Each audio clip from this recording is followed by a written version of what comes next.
Our top story this half hour, defense attorneys for Trevor Averill did their best to trip up doctors testifying for the prosecution today.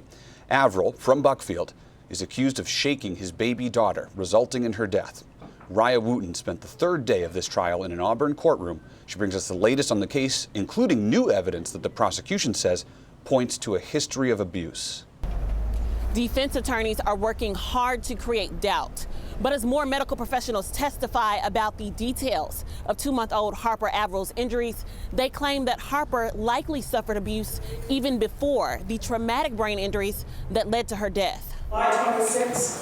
Poking holes in the prosecution's case proved to be difficult for defense attorneys representing Trevor Averill. Averill is charged with depraved indifference murder and manslaughter in his daughter's death. On Thursday, the defense tried to push alternative theories of how Harper died, but doctors called by the prosecution pushed back, saying they believe the baby girl most likely died as a result of abuse.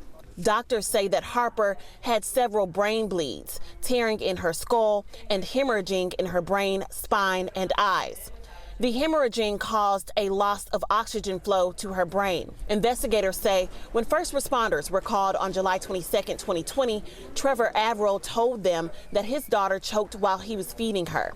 The defense argued that choking could be to blame for the loss of oxygen flow to Harper's brain.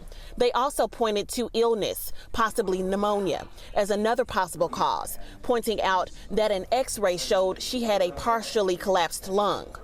Doctors testifying for the prosecution refuted the claims, saying Harper showed no signs of illness and that her partially collapsed lung resolved itself within hours, something they say is unlikely to happen to someone with pneumonia. New information about old injuries was also revealed in testimony, with a doctor testifying that an X-ray indicated Harper had an older posterior rib fracture that was healing. The defense argued the fracture could have happened during childbirth or during an incident when Trevor accidentally dropped his daughter on the hardwood floor.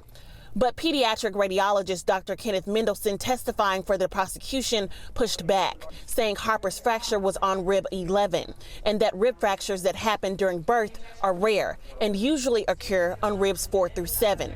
Mendelsohn went on to say that Harper's rib fracture is the kind most commonly seen in cases of abuse. The prosecution is moving through witnesses quickly. We expect the defense to begin calling their own witnesses soon once prosecutors wrap their case. In Auburn, Raya Wooten, News Center, Maine.